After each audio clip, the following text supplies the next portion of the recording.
Well, hey, good to see you again. I see you survived your rite of passage. Well, come on in and have a seat by the fire. Still looking for some last-minute advice, huh? Well, what have we gone over so far? Let's see, in the first video, we discussed all the Geru basics, the major tribes of the Western Concordiate, and all that kind of stuff. And the second video talked about some of the odds and ends of Geru society, as well as the changing breeds and the Emerald Courts of the East, also known as the Beast Courts. And then in the last video, delved a bit deeper into the specifics of how, Geru operate as a people, Seps and Cairns and blah blah blah. So what's left to tell you about? I'm not an expert in your tribe, so I guess really the only thing that's left and that you need to hear the most is, well, what it is that you're facing. So I guess we'll call this your final introduction to Werewolf the Apocalypse. We have a lot of enemies out there, not just ourselves, and not all of them are followers of the worm, although those form the bulk of whom we do battle with. I guess a good place to start, though, is to, review the prophecy of the Phoenix. Back in my day, the prophecy of the Phoenix was the 7 signs that the Geru were waiting to witness that would signal the imminent end of all things in the apocalypse. And yet, as we've discussed, those 7 signs did come to pass. Phoenix took me, carried me in his claws high above the world, so that I could see beyond tomorrow, and I looked, I beheld the future. I saw the decimation of our kin, hunted beyond hunting, death beyond death, to the last one. There were no more children or grandchildren or fathers or mothers. This was the first sign that Phoenix gave to me, that the children of the Weaver, the humans, would give to us, the Geru. I looked, I beheld the future. I saw the children of the Weaver birthing, and a great tide of humans rising. I saw more and more until Gaia groaned at having to carry them all, their houses overrunning, their rakes raping, their hands clawing at the parched earth, trying to feed from her. This was the second sign of the last days, that Phoenix showed me that humans would do. I looked again. I beheld the third sign. So many children, so many humans, and they fell against each other, one to one, and the worm brought forth corruption and gave each a measure. And the strange fire I saw, out of control, the great plume rising over the wilderness, spreading death wherever it shone on that dark and cold land. And I heard the agony of the sea as she keened, for some drunken fool had poured a lake of black death out upon her. I turned my head away in disgust, but I could not help but look again. I beheld then the fourth sign. The worm grew powerful, its wings fanned the breezes of decay. It spread its diseases, and they were horrible. The herd became afflicted with diseases of the head and the blood.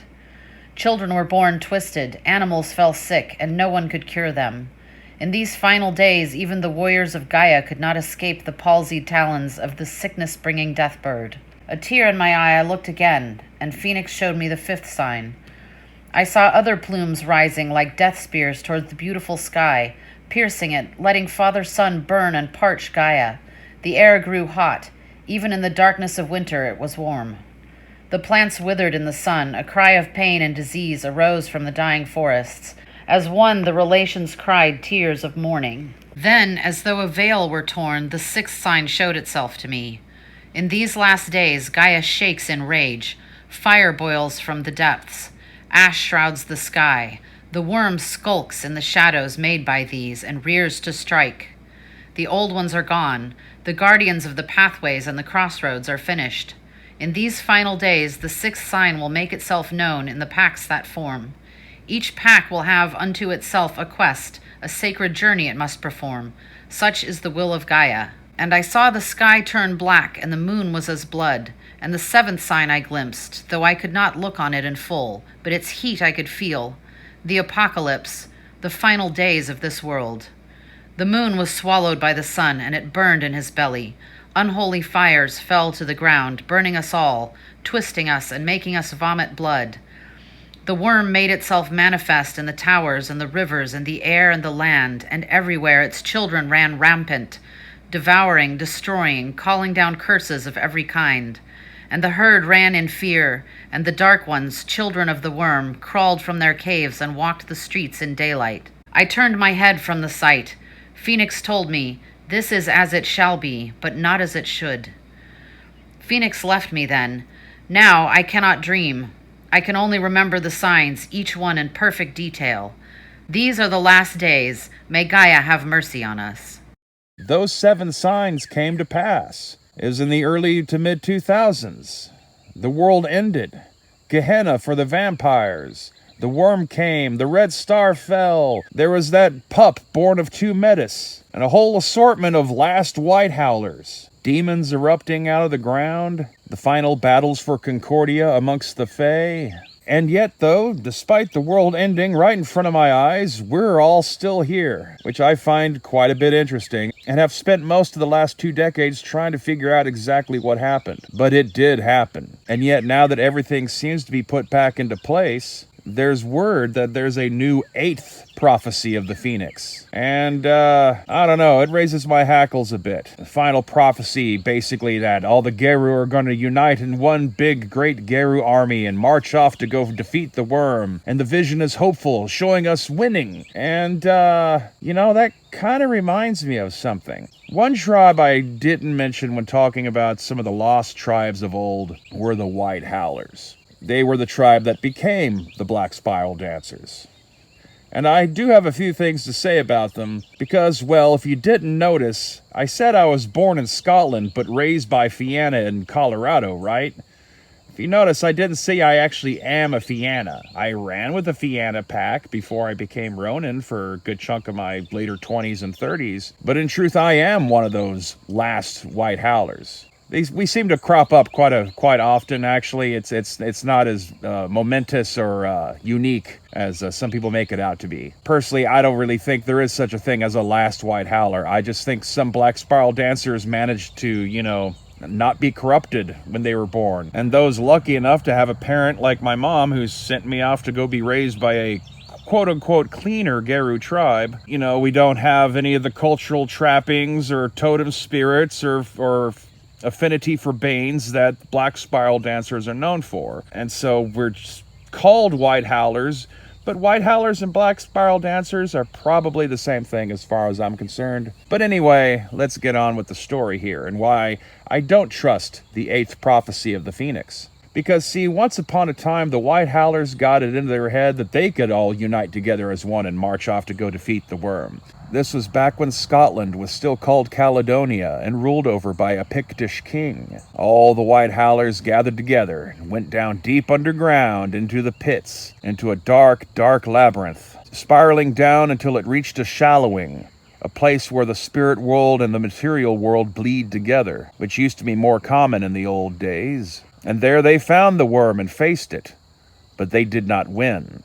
Instead, they became the worm's chiefmost pawns. But they had been guided by visions from the spirits and prophecies telling them that victory was theirs to be had. They would defeat the worm and be great champions of all of Gaia, feared and respected by their peers. But look at them now. Look at us now. Ravenous, mindless dogs, cannibals, inbred perverse freaks of nature, and the loyal war dogs of the worm itself. Lest all the Geru follow this same path, I would urge caution. While the betrayal of the Black Spiral Dancers to the worm carries a sting that gnaws at the hearts of Geru even to this day, they were not the first spawn of the worm to emerge in Scotland. That honor falls to the Fomori, who are said to have originally come from the sea, but in modern times we are familiar with them as being either the product of long inbred family lines that have been devoted to the worm for centuries, or beings created by the toxic influence of companies like Pentex. But it's not just some simple mutation brought on by inbreeding or radiation. These are people who have been possessed by Banes, the dark evil spirits that serve the worm, and feed off of and enhance the darker side of human emotion. You will likely come across Fomori far more often than you will face a Black Spiral Dancer. But the two are connected in a fashion, with roots tracing back to the same lands and the same times. Worm spirits come in all forms, perhaps a more primitive and wild form of demon than those that return to the world at the cusp of the apocalypse, ranging in power from little scragglings all the way up to mighty nexus crawlers. But the worm's chief tool is humanity itself, manipulated by the marketing practices of Pentex. a massive international holding company whose wide range of products subtly spread the worm's corruption through human society. Pentex numbered amongst our topmost enemies towards the end of the 20th century, and they still wield an incredible amount of power. The upper echelons of the corporation are seemingly directly in contact with the worm and are fully aware of what they are doing, purposefully creating Fomori and hunting werewolves and their kinfolk down when able, deliberately searching out, destroying, and corrupting cairns. Though they are a relative newcomer on the scene, Pentex may well be an entity far greater than any single spirit or the Black Spiral Dancers as a whole. In fact, quite a few Black Spiral Dancers find themselves in Pentex's employ. The worm can corrupt even the holiest of people, turning a righteous battle against undead forces feeding on humanity in the night into their own campaigns of terror. Groups such as the Society of Leopold, who can trace their origins far back to the Shadow Inquisition that preceded the Spanish Inquisition. Bet you weren't expecting that, huh? I've bumped into them a few times as they continue their personal crusade against vampirism, though they are no more friendly to werewolves than they are the undead, seeing the Geru as some other form of devil spawn that must be eradicated to save mankind's soul. There are other creatures, too, that serve the worm more indirectly, such as the vampires who claim descent from Cain. Yes, the Cain that murdered Abel in the Bible. I have had more than my fair share of encounters with them. They reek of worm taint, but don't seem to directly involve themselves with Pentex or the Black Spiral Dancers or other forces devoted to the worm's cause, instead preying on humanity in some sort of mockery of our Impergium of old. I personally discovered that if you are interested in hunting vampires and you are a werewolf, the thing to do is to find a medium-level vampire, someone who's not quite at the top of the local pack, but is ambitious. Let them know you're a werewolf, and quite quickly they will be pointing you in the directions of all sorts of vampires that they consider to be rivals or impediments to their progress that you can then hunt down and destroy at your leisure. There are also mages that truck with infernal powers. These are called the Nefandi. Unlike the vampires, they are more likely to have some business with Black Spiral Dancers and other worm spirits, as well as the biblical demons, many of whom they seek to ensnare in their own magics, as opposed to serving them. From what I am told from my mage associates, they practice some sort of inverted form of the quest for ascension, looking for descension instead, a clear sign that they are naturally aligned with the worm's interests. As to the nature of these demons, I am uncertain. They can briefly manifest in their true forms, but like some of the other denizens of this world of darkness, they prefer to take over and hide in the bodies of mortal people. And since they seem dependent on human belief, at times I ponder if they are actually some dark reflection of the Fae. I hear stories that changelings are still out there, but I have not run across one in decades. I can only wonder what has happened to them. How many have finally fallen victim to the banality they so fear? In either case, the changelings and the demons have too many similarities to be entirely a coincidence, although I am not entirely convinced that they are one and the same either. Only time will tell. But ultimately, the big problem with fighting the worm is the old Nietzschean dilemma of staring into the abyss so long that you become the abyss. The White Howlers had good intentions when they went to go face the worm, and look at what they have become. The very act of battling the thing can lead to your own corruption. A hard lesson to learn, and part of what drew me to study under the Stargazers. But it was after spending some time in Japan and East Asia that I started to come up with my current theory, that the real danger is the Weaver, and that the tribe that we need to keep an eye on to make sure they don't stab us in the back are the Glasswalkers. The Weaver's spirit have spread in the shadow of human expansion, often taking the forms of insects or spiders. They craft vast webs made out of metal and cable, glass and fiber optics, holding the umbra of cities in place and thickening the gauntlet until it is almost impassable.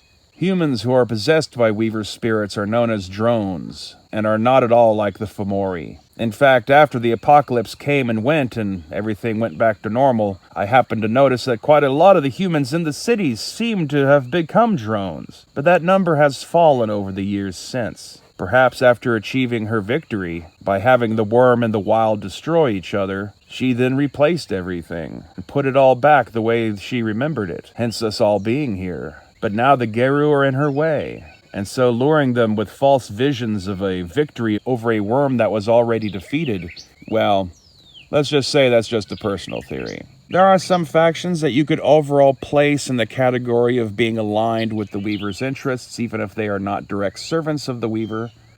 Government agencies that are aware of the supernatural, such as the Special Affairs Department, scientific research corporations such as DNA, which are very much aware of the existence of werewolves, but cannot fathom our spiritual connections, capturing and dissecting us, looking for some sort of genetic key to our powers. And there is a whole faction of mages, apparently, called the Technocracy, which the mages I know say is actually the dominant power. But they work all their miracles strictly through technology, mathematics, and the sciences. If you ever find yourself fighting a cyborg in an alleyway one night, that's probably the sign that you've come across technocrats in their business. Well, thankfully, not everyone is out to get us. For the wild is still a part of us, and a source for magic and wonder in the world. Her spirits are known as the Naturae, and will appear much as the spirits of normal plants and animals, extinct creatures from Earth's deep past, or even as beasts of myth and legend. Humans and animals that have been possessed by wild spirits will gain traits that reflect the chaos of the wild or its attunement to natural forces. Such beings are known as Gorgons.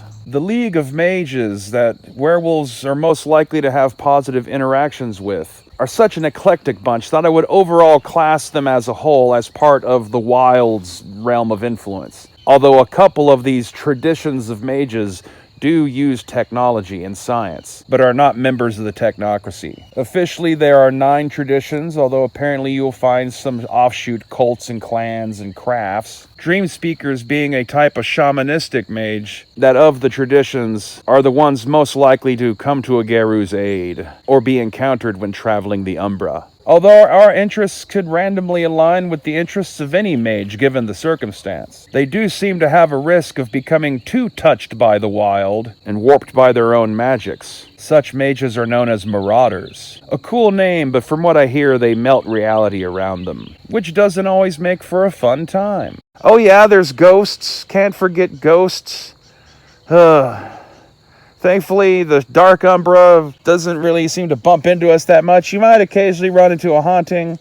I heard there's some human company called Orpheus Group that claims they can, like, astral project and talk to ghosts and stuff, but, you know, it seems like a bunch of tabloid crap to me, and I don't know how to class them. They might be Weaver associated. They might be worm associated. That could be something Pentexy. Who knows? It's a little on the edge of being necromancy if they're not entirely full of shit. But you know, we can walk into the spirit world and talk to totems of the buffalo and all that kind of stuff. So we're not gonna, you know, act like people are crazy for saying ghosts are real. So, you know, it's possible that they're legit. So, I don't know. Keep your eye out for that if you ever happen to run into an Orpheus agent. I don't know what kind of threat they are, if any. Beyond the fact that I guess if you can astral project, you might be able to learn things about other supernatural factions that they might not want regular, normal humans having record of. So, I guess there's that. Keep your eyes out. But that's always good advice anyway in this world. Spirits are organized into tiers. The bulk of the spirits you will probably meet will be things like Jaglings and Incarne, but we do have a special relationship with 2 of the Celestines. Our connection with Luna is infamous, and though we call ourselves warriors of Gaia, we are heavily influenced by this moon goddess.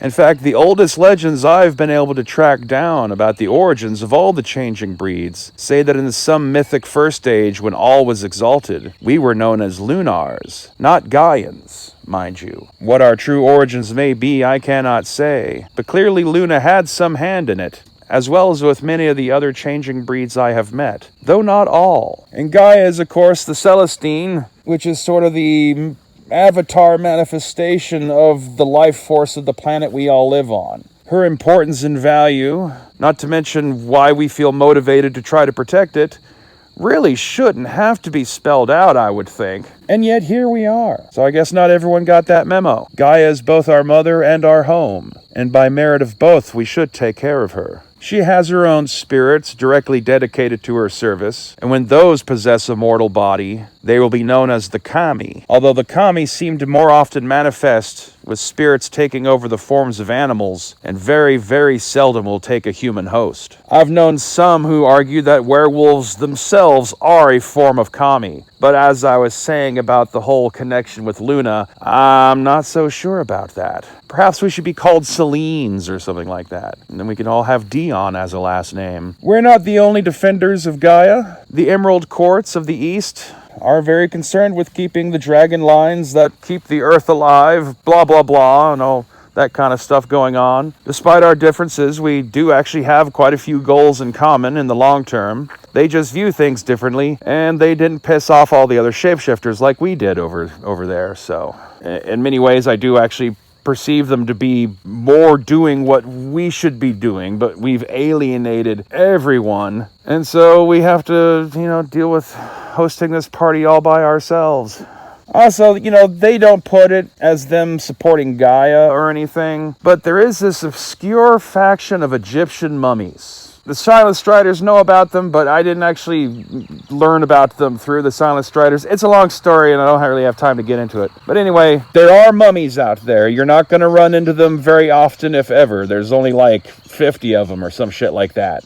But yes, Brendan Fraser mummies. They've been locked in an eternal struggle for thousands of years against the forces of a god they call Set. I can't help but notice that there's a whole clan of vampires called the Followers of Set. And from what I've gathered during my brief contact with one, even though they have a completely different view on what exactly it is they're doing and fighting for, they have extremely similar attitudes towards things that have worm taint. And our goals seem to align surprisingly well. Getting them together to see that they could ally with us and getting us to ally with such things ourselves, considering our general attitudes and policies towards vampires and other undead, is not something that's going to happen anytime soon, if ever. I just find it an interesting little side note to mention. That there are others out there who, in their own little ways, are also battling to save the Earth against the forces of evil and pollution.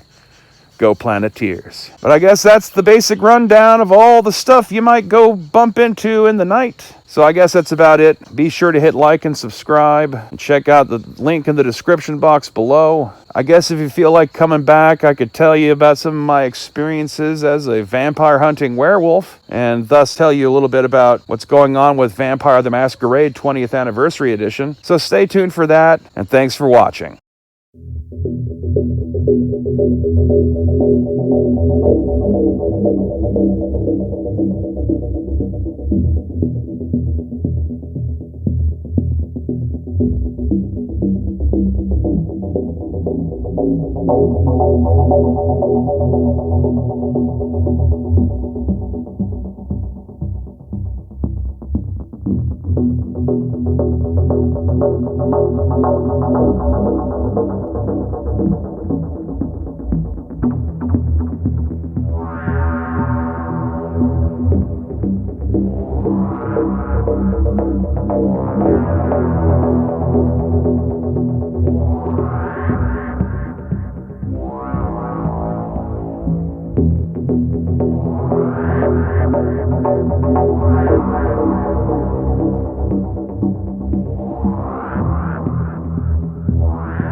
Return to the 3rd century BC and the very dawn of civilization in Pax Luporum, Werewolves of the Republic, complete with campaign-setting sourcebooks for the island of Sicily and the island of Lesbos. Now available as a collected starter kit edition. Available now on Amazon.com and DriveThru RPG.